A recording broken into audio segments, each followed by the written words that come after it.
The notice requirement provided for the open public meeting law has been satisfied. Recording in progress. I'll start again. The notice requirement provided for the open public meeting law has been satisfied. Notice was properly given, said having notice been transmitted to the Courier News on Thursday, September 24th, as well as posting on the bulletin board in City Hall. Clerk, may we have a roll call? Council members Briggs Jones, Present. Cherry, Present. Graham. Present. McCray. Present. Wyatt. Present. Vice President Sessoms. Present. Council President Hockaday. Present. All members present and a quorum. Please rise for the Pledge of Allegiance and remain standing for the invocation.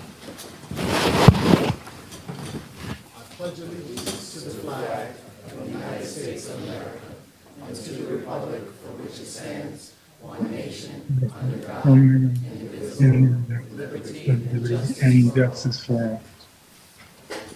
Humbly we ask God, the giver of peace and the lover of charity, to give the entire family of nations true agreement with his will and to grant the light of his spirit and all those who work for justice and who work for peace. Amen. Amen.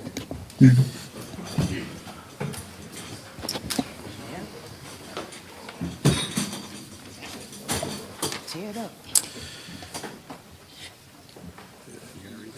Okay. Hello.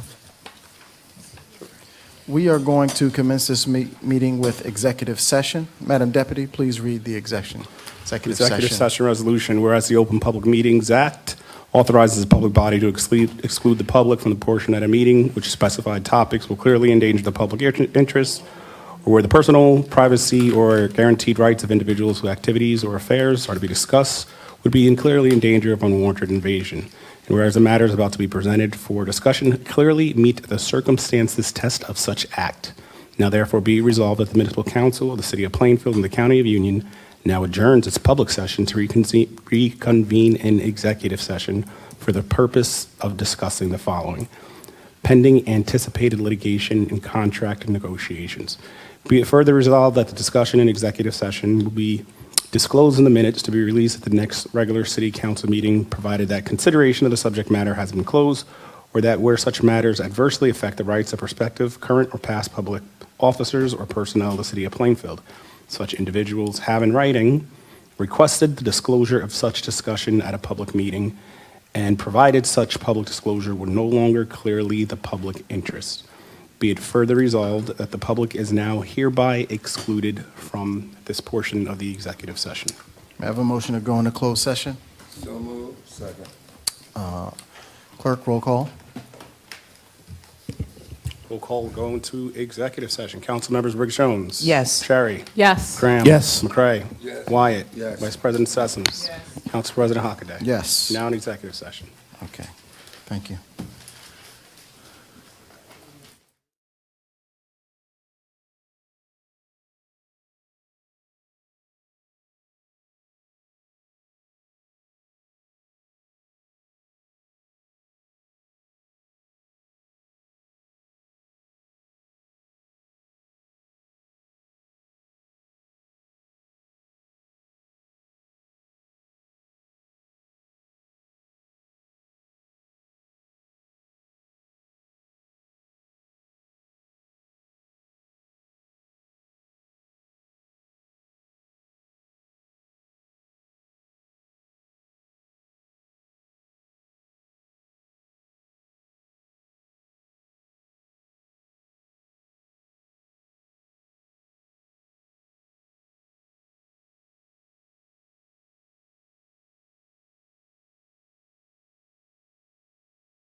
Recording in progress.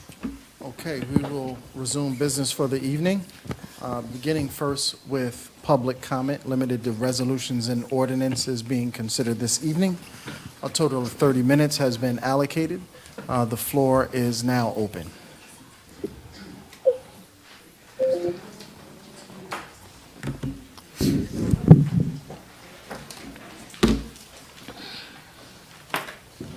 Good evening. Good evening. Nancy Pivar, Plainfield, regarding R359-25.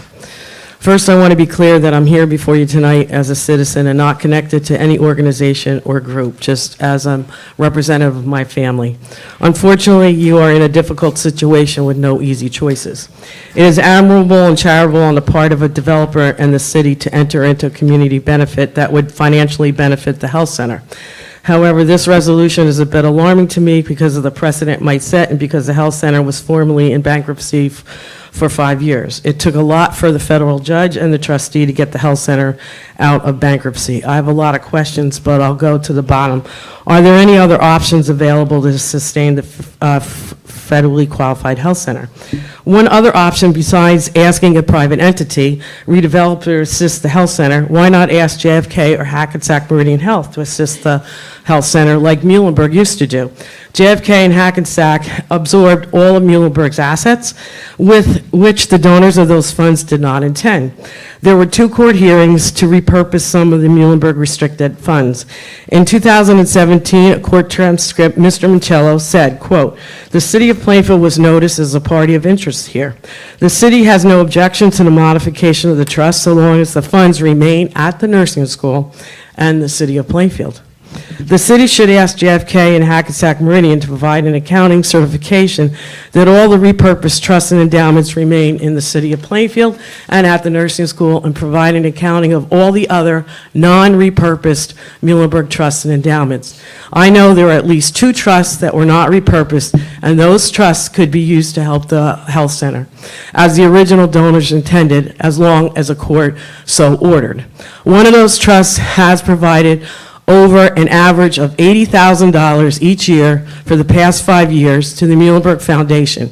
Through my research of the Muhlenberg Trust and Endowments, I found out that my family has a vested interest in that trust because one of my father's Ohio relatives was named as a party to be noticed about the trust. These Muhlenberg Trusts and Endowments were donated by residents to provide health care, access, and scholarships, and these funds should, quote, remain at the nursing school in the city of Plainfield. As Mr. Michello and I said in court in 2017, the trust connected to my father's relatives could be used to help the health center, and I am willing to testify in court to that effect on behalf of my father. Thank you. Thank you. I'm going to suspend public comment just for a bit because I want to have the opportunity for the health center to give their presentation so that the individuals making public comment could be somewhat responsive to that.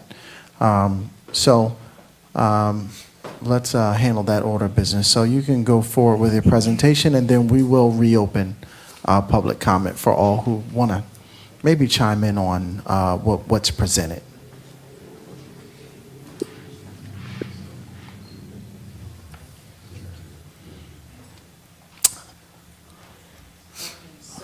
Floor is yours.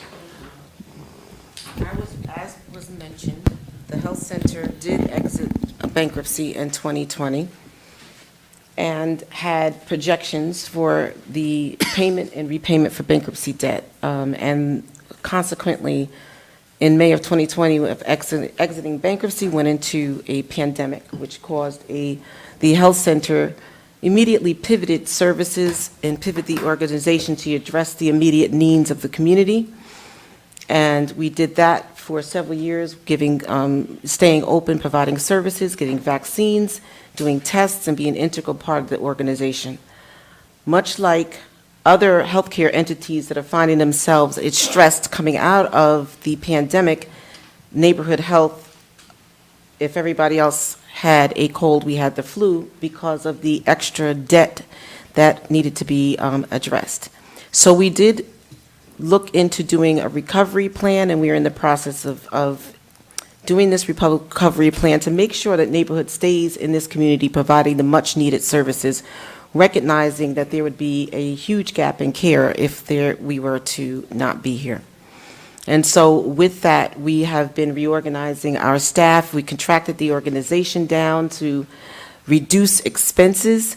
We are looking for partnerships that are going to add services like in-house pharmacy, which, well, in addition to providing services, increases revenue for under 340B.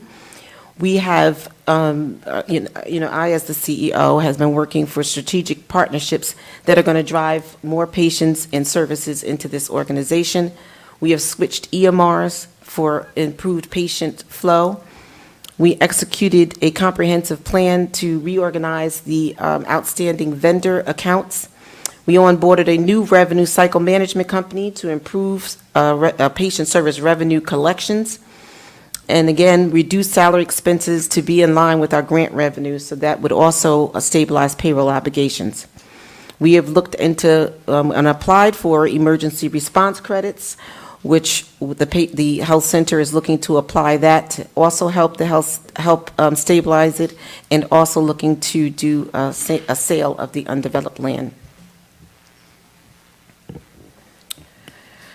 Just to go over some utilization, and these are according to 2024 UDS data, which is our annual report. The federal government requires a comprehensive federal reporting out on several different data points, but we focused in on, and this is just for Plainfield, under our UDS data, we have 8,388 patients, and about half of those patients are Plainfield residents proper.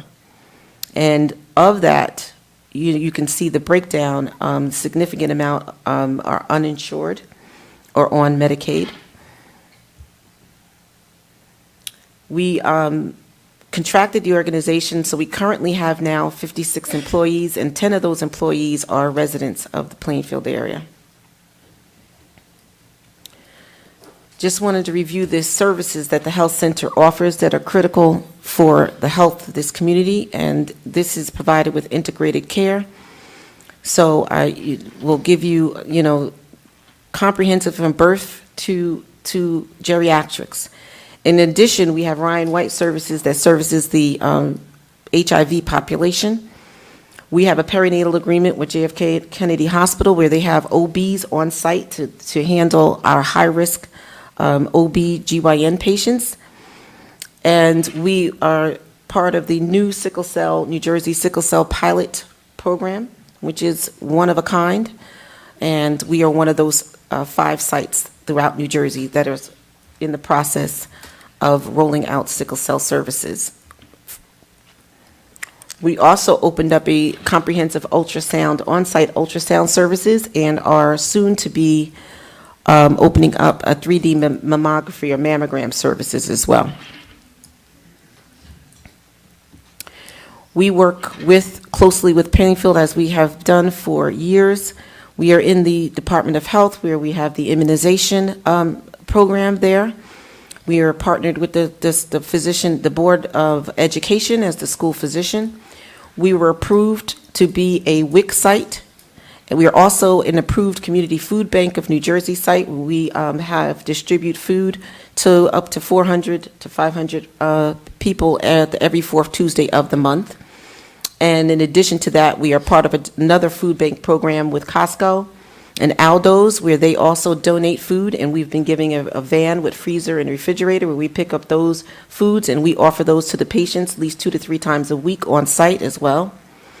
Again, we talked about the sickle cell program and the Stork's Nest program, which provides a lot of prenatal advice and care to patients. And with those sessions that they have, and this is to address maternal infant mortality, they are able to purchase much needed clothes and things they need for their baby.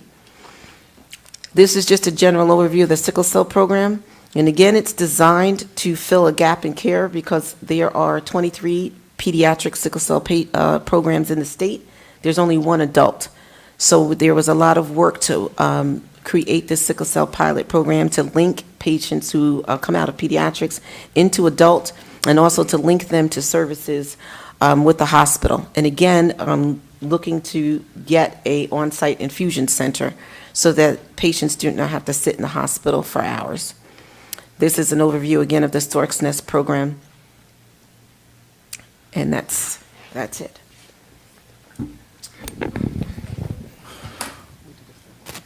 Okay, we are going to resume public comment for resolutions and ordinances being considered this evening. Name and city. Good evening. My name is Beverly Chris. I reside at 531 West 4th Street here in the city of Plainfield. Greetings, Mayor, MAP, and City Council member. By way of introduction, I am a lifelong resident of the city of Plainfield and a former volunteer and former senior executive assistant of Neighborhood Health Services Corporation, also known as Plainfield Health Center. More importantly, I am a patient of Neighborhood Health Services and have generations of family members who have been patients of Neighborhood Health Services. My unwavering gratitude has always been with the center, particularly for the healthcare services that my father received as the center's first HIV/AIDS patient. The care provided by Plainfield Health Center enabled my father to pass away with a sense of dignity.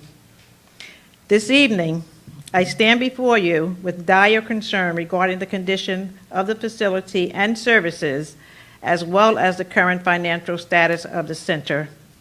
As many of you may or may not know, Neighborhood Health Services filed for Chapter 11 bankruptcy in the District of New Jersey Bankruptcy Court on January 7th, 2015. Due to unsatisfactory submission of a financial recovery plan and the Board of Directors' failure to perform its fiduciary oversight, the bankruptcy proceeding lasted for more than 4 years and resulted to a court-appointed administrator being assigned to manage the operations of the center, resulting in the removal of then the CEO and appointment of the current CEO. My concern is with the center's inability to sustain the November 12, 2019 court-approved financial recovery plan. I am specifically concerned with the proposed $1.5 million being infused into the center. My specific concerns are, is the $1.5 million bailout funds a short-term solution or a long-term solution? What exactly will the $1.5 million be used for? What is the total debt of the center, and are there other partners willing to provide financial support and/or bailout funding? Did NHSC provide the city with a list of unpaid vendors, and are they currently providing services, or have they discontinued providing services? Is the Internal Revenue part of the old vendors? I also would like to know, are all payroll deductions up to date? Thank you. Thank you. Next.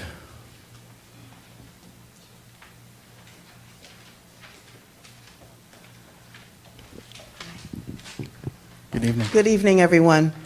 Good evening. Sharon Robinson Briggs, President of the Plainfield Area NAACP, Plainfield, New Jersey. Just have a couple of comments. One, I was asked a lot of questions outside with regard to this resolution. So may I ask that for those who may not understand, if this body could please explain in layman's terms exactly what this resolution is about? I'm wondering also with regard to the health center, and I join those who have spoken before me, that I enjoyed the services that the health center rendered on behalf of the people of Plainfield. In fact, years ago, the health center used to offer many free community services, community events, free ones to help improve the quality of life for its residents. And one of the items was a health fair that would be given, and it would be given in the parking lot, and many folks would be able to attend and participate. In the health fair, there will be immunizations, there will be information, literature that would be given, just a lot of things that would be offered to the community that was extremely beneficial. So I'm wondering if the health center is given this money, would you be able to do some of these type things for the community to help embrace the community and bring people back in the fold and be able to have the services rendered that they used to get? Will there be an advisory community group formed to work with the health center, one that might be able to work with the board as well as be able to provide suggestions for management and oversight? Because the bottom line is that we all need health services, but we need to make sure that every few years we don't end up in the same position, okay? And so I would assume that if there is a way to get such a large sum of money to the health center, that hopefully when we all come back to this room on, I guess the 14th is the next meeting, I'll be back to talk about those 4 families that had fatalities from the flash floods. Thank you so much. Next.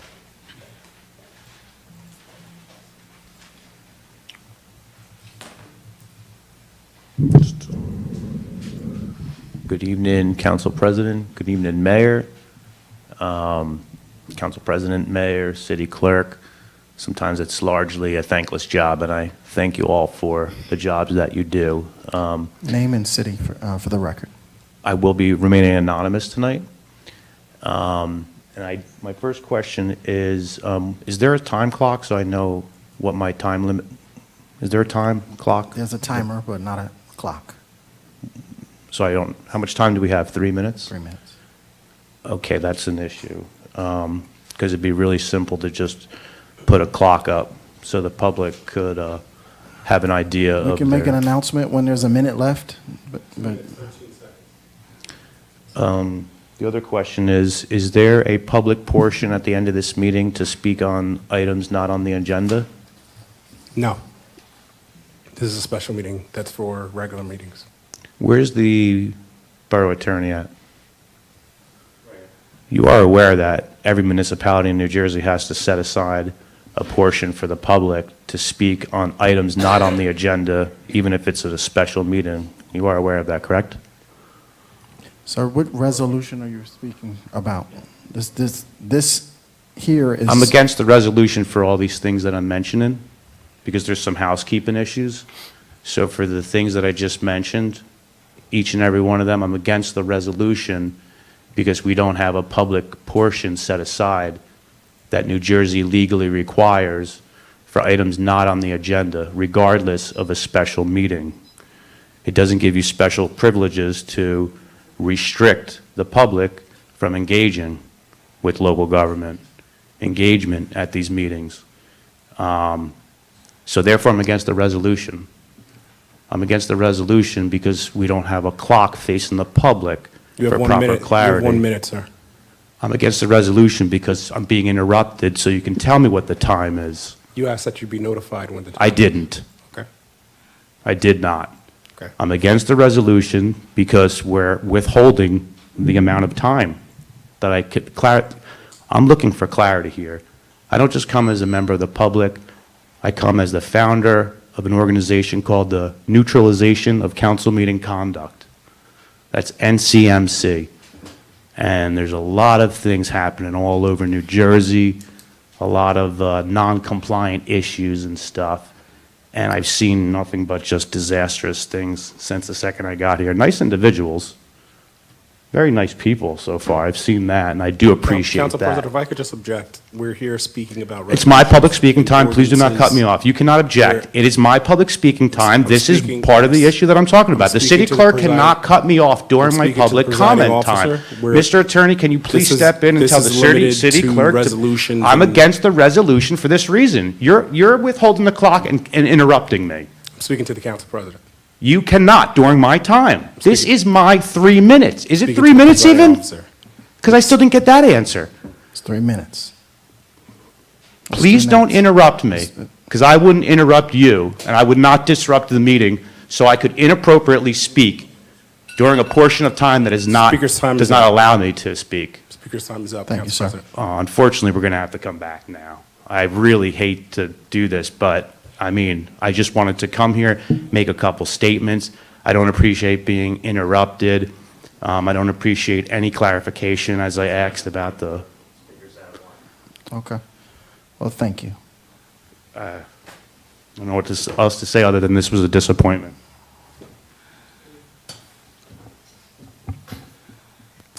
Next.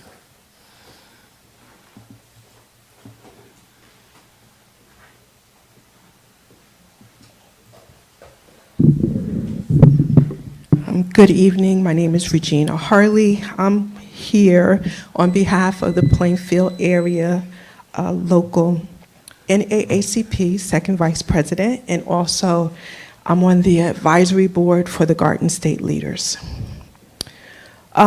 First question would be, will the health center close if they don't get the money that is on the table right now? I'm also concerned about the staffing, the board of directors, the legal team, what changes are going to be made. I'm concerned about partnerships, you know, who the new partnerships will be, because how can a turnaround be made if the same people on staff, there's a mistrust or a distrust with whoever was on staff before in leadership? That's what I'm concerned about. Thank you. Thank you.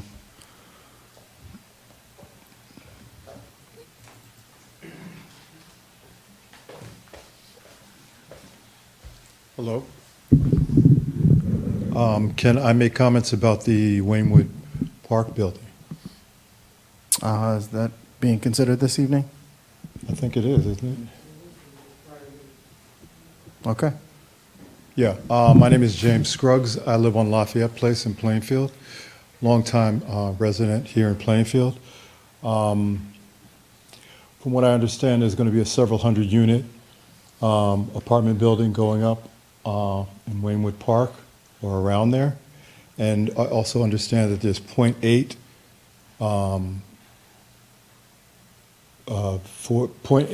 of a car parking for each one of the units, which, I mean, I've never seen 0.8 of a car, first of all. All of my neighbors seem to have 2 and 3. I'm wondering where the parking is going to be. Also, right now, just getting out of Lafayette Place onto Front Street has become challenging. With additional several hundred people, it's going to become untenable. And I'm wondering if there's going to be stoplights placed on Lafayette and Waynewood Park to deal with the additional traffic, and what happens to where do people park in these units? Is there going to be underground parking? And I'm talking, and people are looking at me, and thank you for looking at me, but I feel like there's no dialogue here. Is that how it works? I'm curious. I'm ignorant of the process.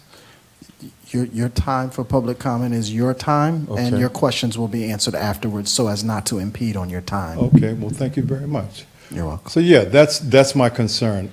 If this building is going to go up for several hundred units and there's no parking, what happens? And also, what happens to Lafayette Place and Oxford Place or Waynewood Park? Is there going to be a light on the corners? Thank you. You're welcome. So your questions will be addressed, okay? Thank you. You're welcome.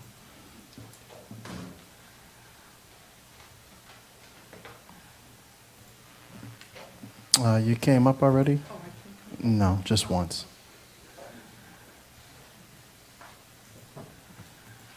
Any further public comment for resolutions being considered this evening?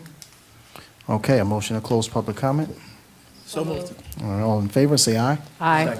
Okay, public comment is now closed. Prior to going to resolutions, I'd like the administration to address any questions heard. There were quite a few questions. Answer as many as possible so we can have some clarification, or you can use the questions as a method of describing the resolutions that we're going into, if you want to do it comprehensively.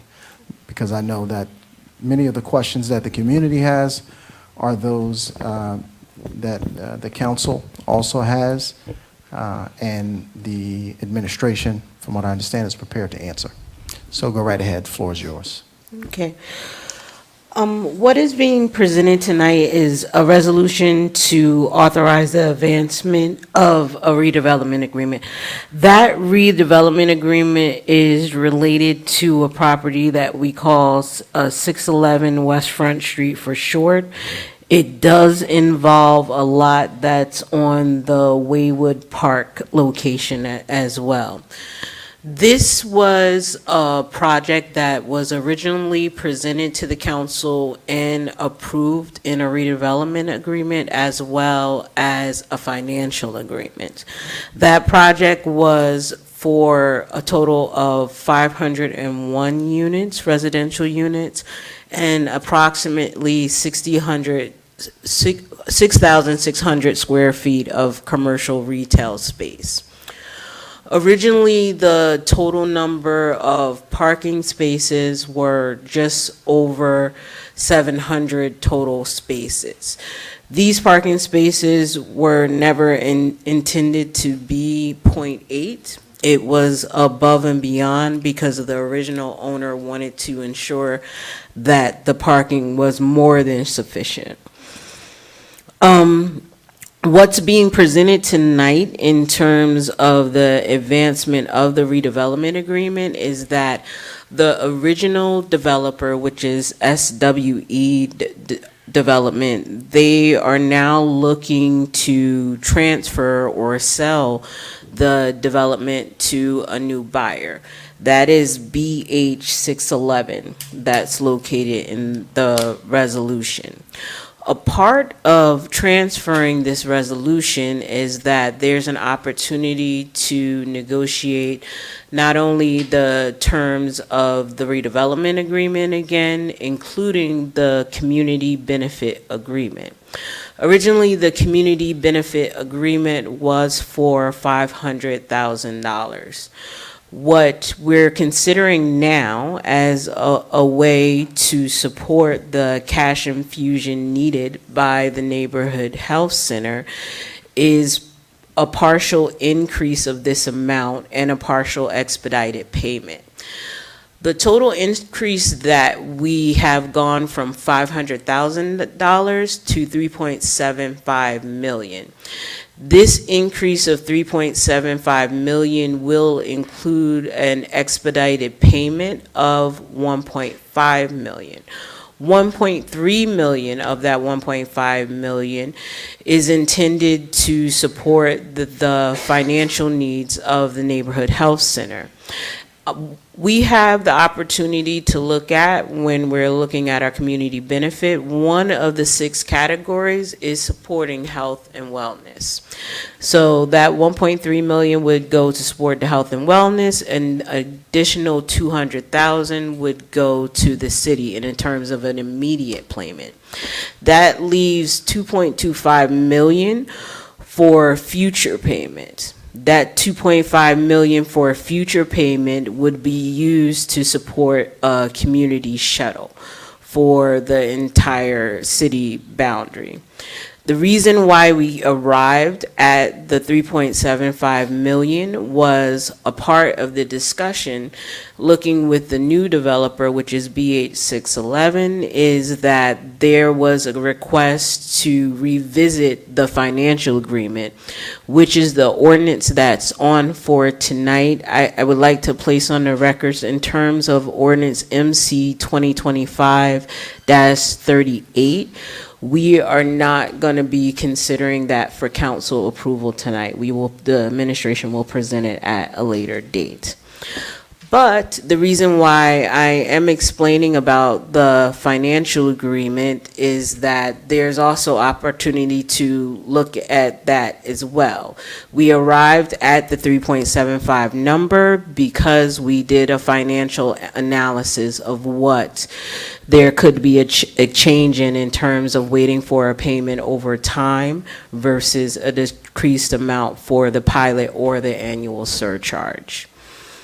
So again, what is being presented tonight is a advancement of a redevelopment agreement. A part of that advancement of the redevelopment agreement, we are seeking to support a cash infusion for the neighborhood health in the amount of 1.3 million. As a part of that, we are proposing a memorandum of understanding between the city and neighborhood health, which one of the, or two of the restrictions or recitals for that agreement would be that the city would be consulted on land use and real estate in relation to about 3 acres of the property. They would also have accountability in terms of reporting moving forward with neighborhood health. And that would include looking at finances and also consultation moving forward with that. There would also be a future consideration of a board position on the neighborhood health.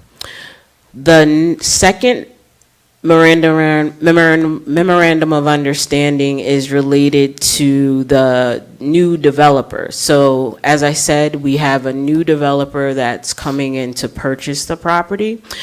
This is BH611. This developer, what we're looking at in order to get the 1.5 million, again, just stating on record that 1.3 is proposed to be distributed to neighborhood health, 200,000 to the city, would agree in terms of the expedited payment that should this agreement or this resolution be passed, and also executing this MOU. Another thing that should be noted, that within this 1.5 million, there is a contingency clause that should we not reach an acceptable and binding redevelopment agreement or financial agreement by January 31st of 2026, the city would be responsible for reimbursing the 1.5 million in the expedited payment. And Council President, if you could just remind me if there are certain questions that you would like me to cover in particular. Well, one of the questions was the parking. You said it was 0.8. Is it now 1-to-1 or better? Right.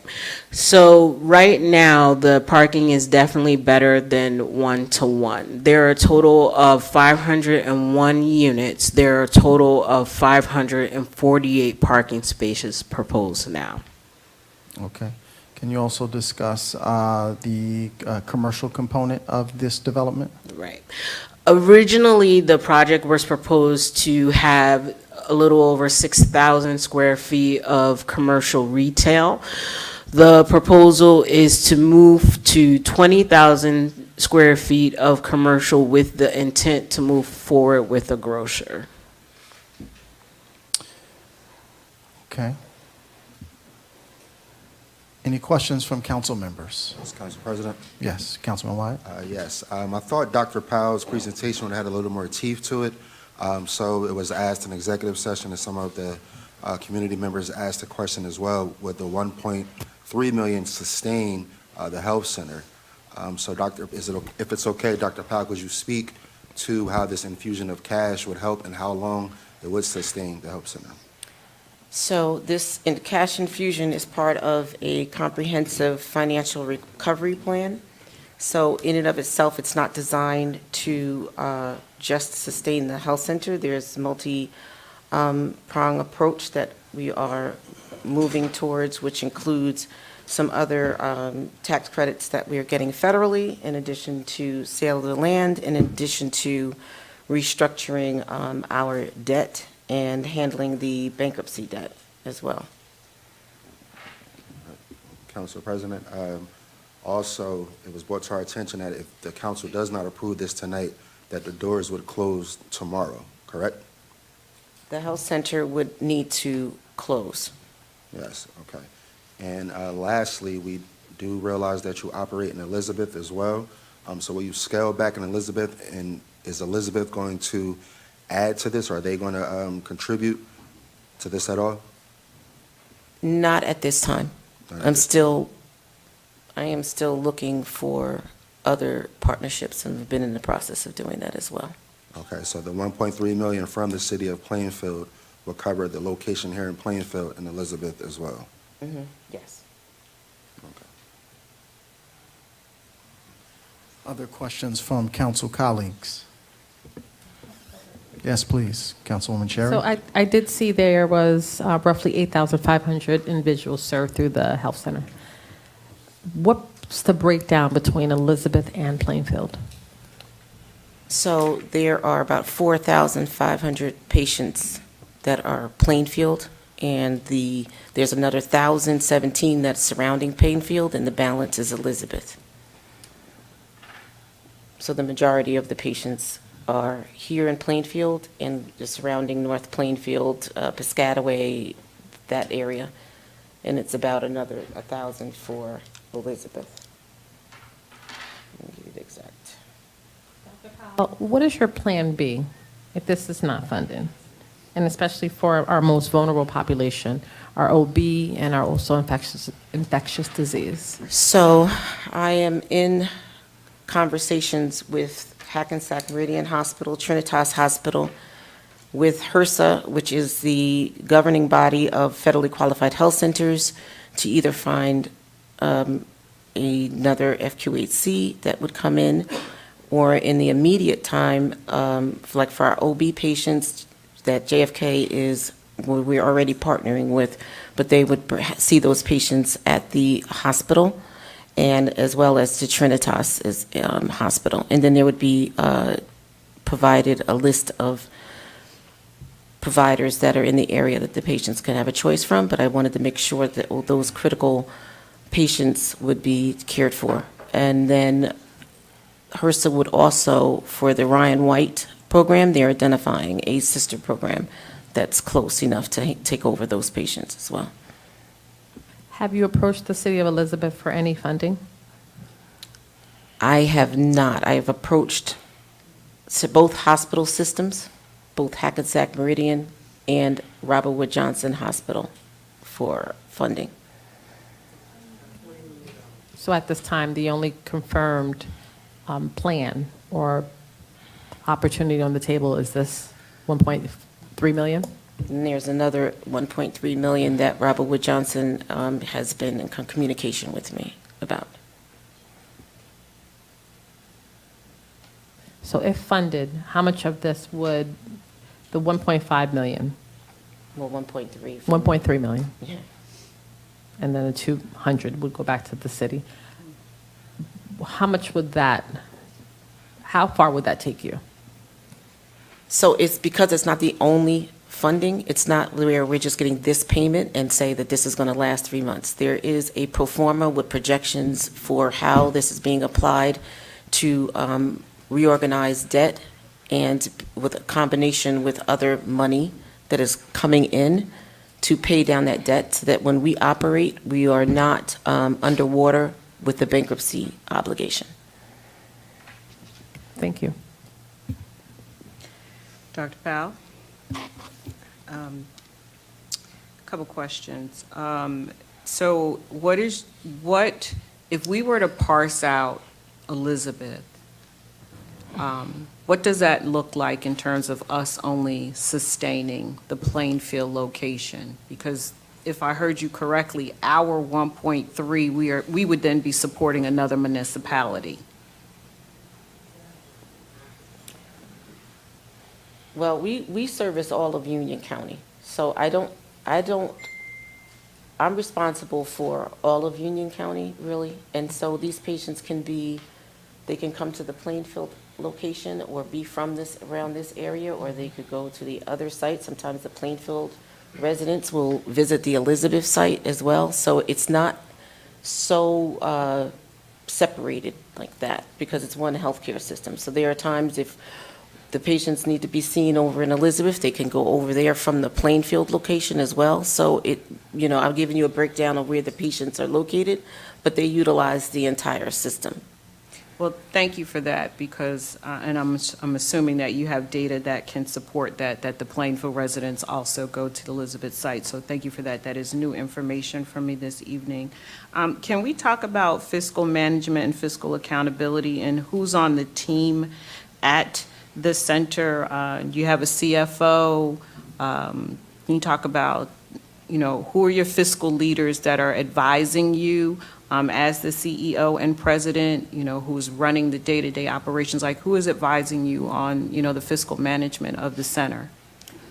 In addition to the finance committee of my board, I have a finance department, and right now we have a consultant that is providing supplemental acting interim CFO as I look for a new CFO. My CFO has just stepped down in July, and so I have a consultant that is providing CFO services, and I have accountants that are on staff.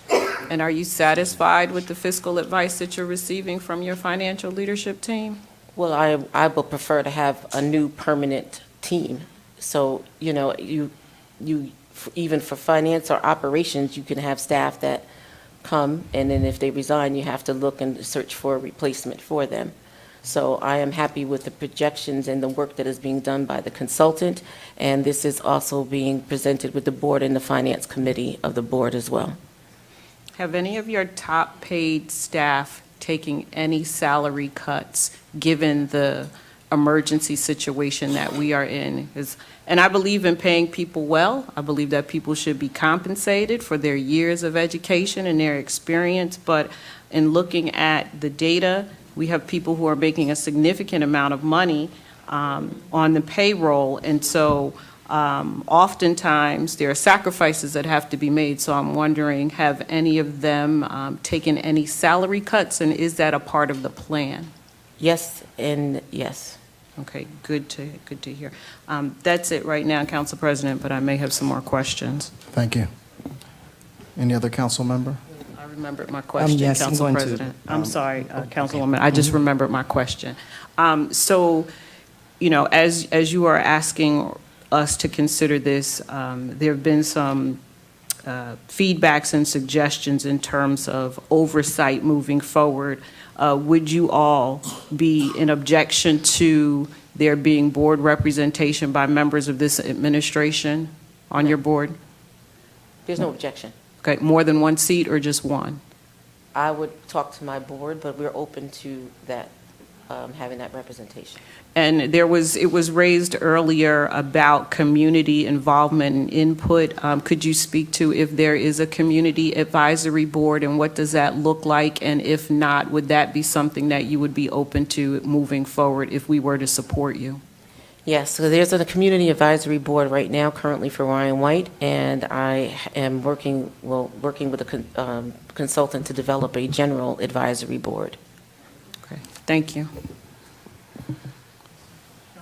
Go right ahead. Okay, I wanted to make sure that I bring this to light also again. How many staff members do you have on staff right now? Right now, it is 65 to 70. Okay, and that is a reduction. Within the reduction for the last 5 years, how many people have been laid off or maybe left on their own or resigned or something? Can you give me that number, please? I have not done any layoffs until this year. So during the pandemic, there was no furloughs and there was no any layoffs other than someone wanting to switch and go to a different job. I don't have all of the numbers for the last 5 years.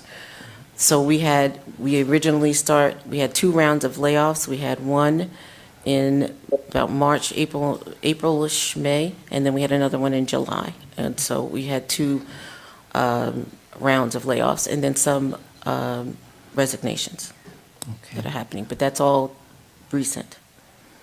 Okay, and I know you had spoke about the team that you have in place. I just think that it is important that you do think about getting on a new team, because if you were in a position of bankruptcy before, which is in what year?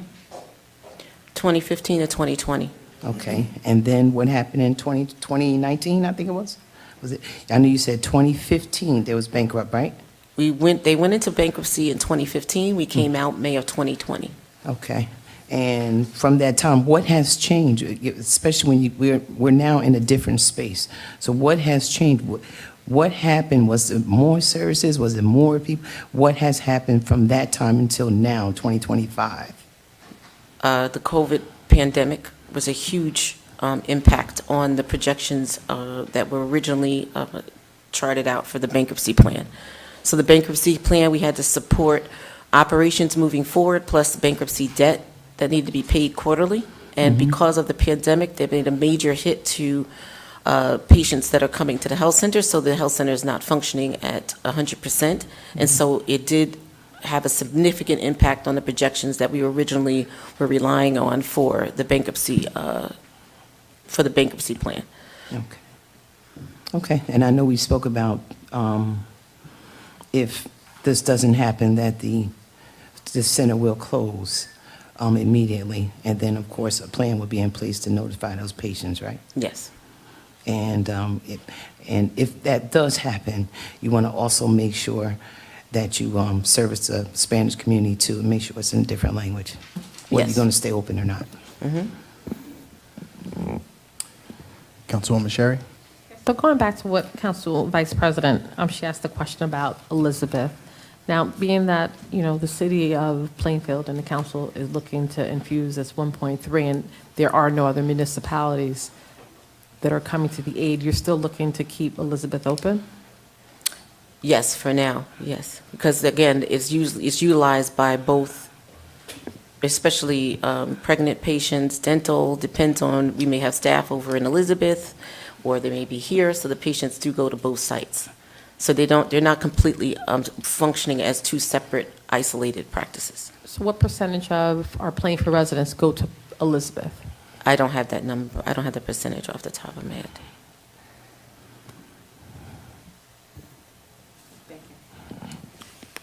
Question. Just a quick question about your board members. So I was looking at the members of your board. How many of them have finance backgrounds? Right now, so my board chair, he does do a lot of consulting and things in finance. And he's Dr. Powell, I'm here too. Dr. Tavares, you want to speak to that? Oh, sure. So I serve as a executive at Jefferson Health in Philadelphia, and I manage a budget of about $750 million on my team. So I have plenty of financial background. We have other folks on the team and the board that are financially savvy, and I also, in addition to being the chair of the board, I also chair the finance committee of the board. Do you have any board members who are medical doctors? No. Thank you. So, question. During your presentation, you did say that out of the 65 employees, I don't know if you gave a number, but you said Plainfield area residents, but how many Plainfield residents work for your organization? 10 right now.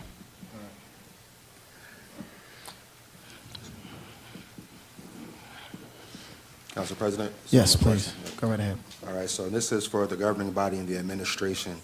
So what this will appear to be is a bailout, a government bailout. What will we have in place for any other nonprofit organizations going forward if they say, hey, you guys did this for the Plainfield Health Center? I know that we talk about there's no comparison between some of the nonprofit organizations here in the city of Plainfield, but just to think off the top of the head, mental health, somebody may say, okay, I like this organization because they provide mental health services. They are closing their doors. So what will we do to create a boundary to say, to stop those organizations to coming to the city for help as well? Or will we allow them to open the door and say, hey, I need help from the city? Let me attempt to address that. And thanks for the question. I would guess that there are probably 50 or more nonprofit organizations in the city of Plainfield. And government is not in the business of financially propping up nonprofits. That's just a fact. We have a situation before us where we have a health care provider that has been in the city since 1969 or thereabout, that provides services to just under 9,000 people, roughly half from the city of Plainfield. And by services to 9,000 people, that translates into several thousand more visits per year, because the average person might go to the doctor or to the health center 2 or 3 times per year. So there could be as many as 18,000 or more visits per year by those 8+ thousands of people. The many nonprofit organizations that are in the city of Plainfield, and I believe there are many, don't compare to what we're talking about here this evening. We're talking about an entity that provides health care to thousands of people without insurance, charity care patients. We're talking about an entity that provides regional healthcare services. And without this entity, people will literally die. We've seen the cuts that have come down from Washington, D.C. And if we look at any number of other nonprofits in the city, we are not in the business of just propping up nonprofits. But this is an extraordinary circumstance that affects little less than 9,000 people, probably anywhere from 16 to 18,000 visits per year. It just doesn't compare. There's nothing in the city labeled as a nonprofit that comes remotely close to resembling what the Plainfield Health Center does for health care in the city of Plainfield and to the region as a whole. And so I am not worried about nonprofit XYZ coming with a handout looking to be rescued when they encounter some level of difficulty. The comparison just isn't there. And so I don't believe that this governing body or the administration has a need to worry about that. We have a crisis that is in front of us, and that is what we ought to focus on and not guess as to what might happen down the road if Mary Jane nonprofit comes to us and says we need some help. There is actually a portion of the Constitution that speaks to this. And so that is something that can be addressed with our Corporation Counsel when he returns. Now, my concern, quite frankly, Dr. Powell, in looking at your presentation, is that there are roughly, your presentation mentions there are about 56 employees, of which only 10 are from Plainfield, but you can't find qualified people from Plainfield to work for the health center. Where are the rest of those coming from? It says to me that a little less than 1/6 of the employees are Plainfield residents. And I think that we can and should try to do better than that. The question posed by the council regarding Elizabeth is also something that needs to be examined very closely. If we have those 8,500 or so patients, The fact that some Plainfielders might go to Elizabeth, that still doesn't explain why there are about 4,000 plus from Plainfield out of that 8,500, 1,000 from other neighboring towns, which brings that to roughly 5,500, leaving roughly 3,000, give or take a few, that are from the Elizabeth area. And I think that for us to be having this discussion and that there hasn't been an approach to our conversation with the Elizabeth administration to try to seek out some rescue funds as well, I think that is concerning and ought to be revisited, assuming that the council does the right thing and support what it has before us this evening.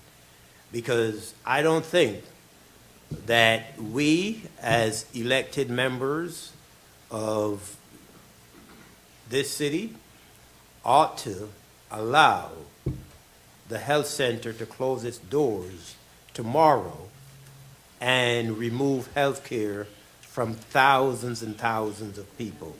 I think that would be, quite frankly, criminal, and we ought not to do that.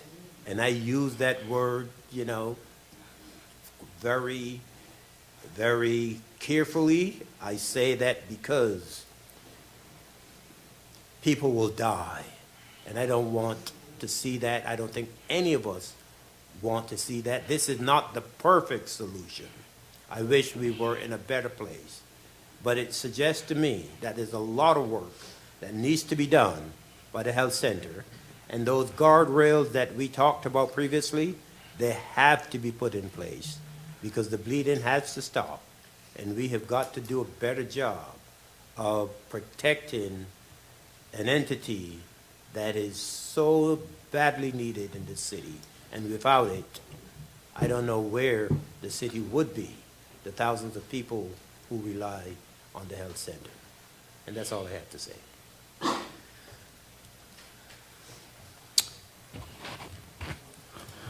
All right. I think that just about does it. I will entertain a motion to adopt. So moved. Okay, clerk, can we have a roll call? Roll call. Roll call, Resolution 35925. Council members Briggs Jones, Yes. Cherry, Yes. Graham, Yes. McCray, Yes. Wyatt, Yes. Vice President Sessoms, Yes. and Council President Hockaday. Yes. That's unanimous. This resolution's been adopted. We now need a motion to withdraw MC 2025-38. So moved. Second. All in favor, say aye. Aye. Any opposition or abstentions? Okay, that is withdrawn. Okay, I'll entertain a motion to adjourn. So moved. Second. All in favor, say aye. Aye. Any opposition or abstentions? Meeting adjourned.